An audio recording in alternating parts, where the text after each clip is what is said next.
Hai, Assalamualaikum warahmatullahi wabarakatuh. Nama saya Muhammad Daniel Azib bin Azmi. Dan saya berkumpulan dengan Muhammad Syarul, Muhammad Riz Haikal, Muhammad Hafiz, Muhammad Salahuddin dan juga saya lah. Okey, saya akan membentangkan teori-teori etika dan peradaban. Okey, dalam pengenalan untuk teori etika dan peradaban ini adalah maksud etika itu sendiri adalah merupakan satu prinsip tingkah laku individu yang diterima dari segi moral ataupun kepercayaan peribadi seseorang individu tentang kelakuan yang baik. Satu contoh kelakuan orang lah. Itu adalah etika seseorang itu sendiri. Satu prinsip juga. Okey, dan juga adab. Budi pekerti, tingkah laku dan bahasa yang dituturkan dengan tertib dan sopan. So mostly etika dan peradaban ni adalah satu perkara yang orang sebenarnya ditunjukkan daripada kita kecil.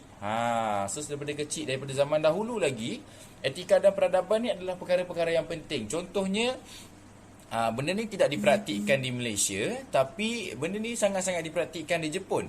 Okey, contoh macam sekolah rendah di Jepun, mereka mengambil masa 2 tahun untuk mengajar kanak-kanak yang sekolah di sana etika dan peradaban.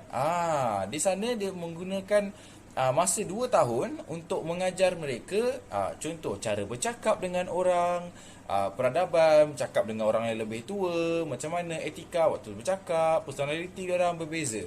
Sebab tu kalau kita pergi dekat negara-negara Jepun, negara matahari terbit, di sana mereka melebihkan penghormatan kepada orang-orang tua dan juga orang yang even walaupun sama baya seumur, tapi mereka punya adab tentang satu sama lain tu sangat-sangatlah tinggi.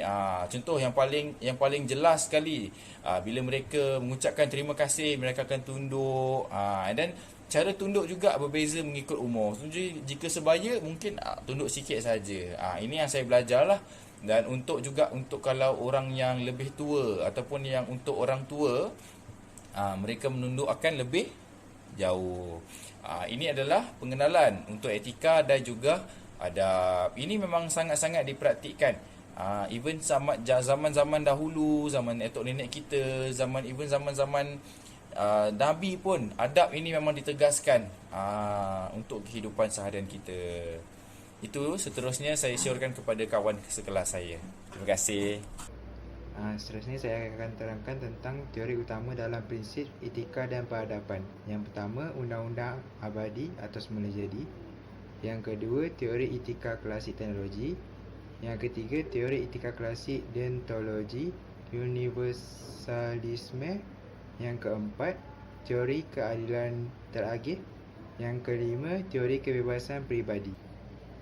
Okey, seterusnya undang-undang abadi ataupun semula jadi. Terdapat 4.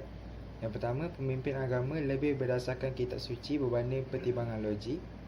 Yang kedua, teologi Kristian peraturan keemasan melakukan kepada orang seperti mana anda mahu orang lain melakukan kepada anda.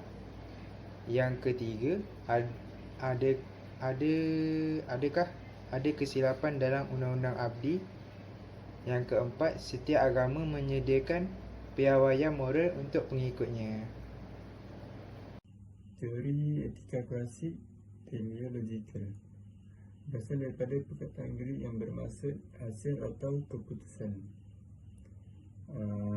Teori utilitarianisme. Teori utilitarianisme adalah berkaitan dengan tindakan seseorang yang berasaskan tujuan memakmumkan kebahagiaan atau keseronokan majoriti. Individu patut melakukan suatu tindakan yang menghasilkan kebaikan maksimum kepada setiap orang serta membawa kebahagiaan maksimum kepada majoriti. Suatu perlakuan am dianggap baik atau benar mengikut kadar atau pertimbangan kebahagiaan yang diharapkan dapat diperoleh. Contohnya, menderas dengan keras orang melakukan kesalahan untuk mengelakkan kekacauan, kerugian, kerosakan, kejahatan atau kecelakaan yang lebih besar. Nama saya Muhammad Zaikal bin Azmi. Untuk kegagalan utilitarianisme, kebaikan terbanyak dan golongan terbanyak. Mustahil untuk mengimbangi faedah kedua-dua pihak. Sesetengah tindakan memang salah. Teori egoisme. Teori egoisme adalah satu teori yang menyatakan bahawa suatu tindakan itu adalah betul jika hanya membawa kebaikan pada diri sendiri dan sesuatu itu buruk.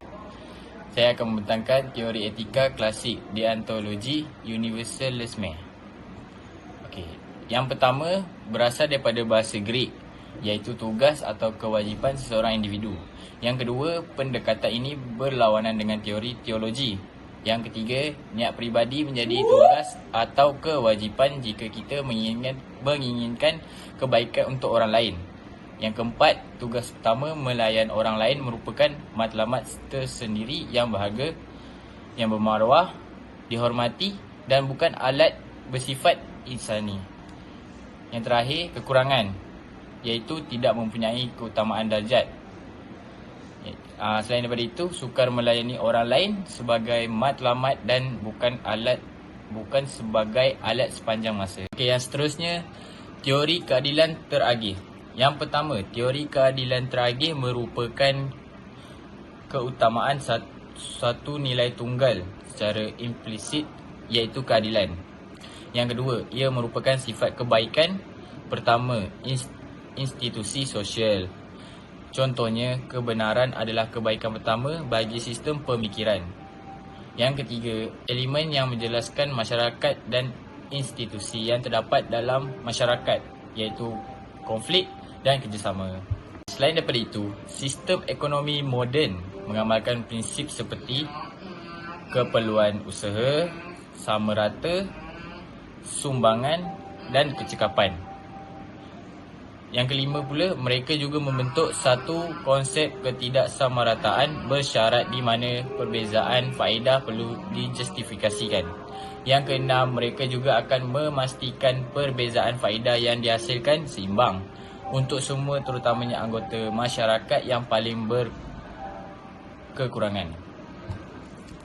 Okey, teori kebebasan peribadi.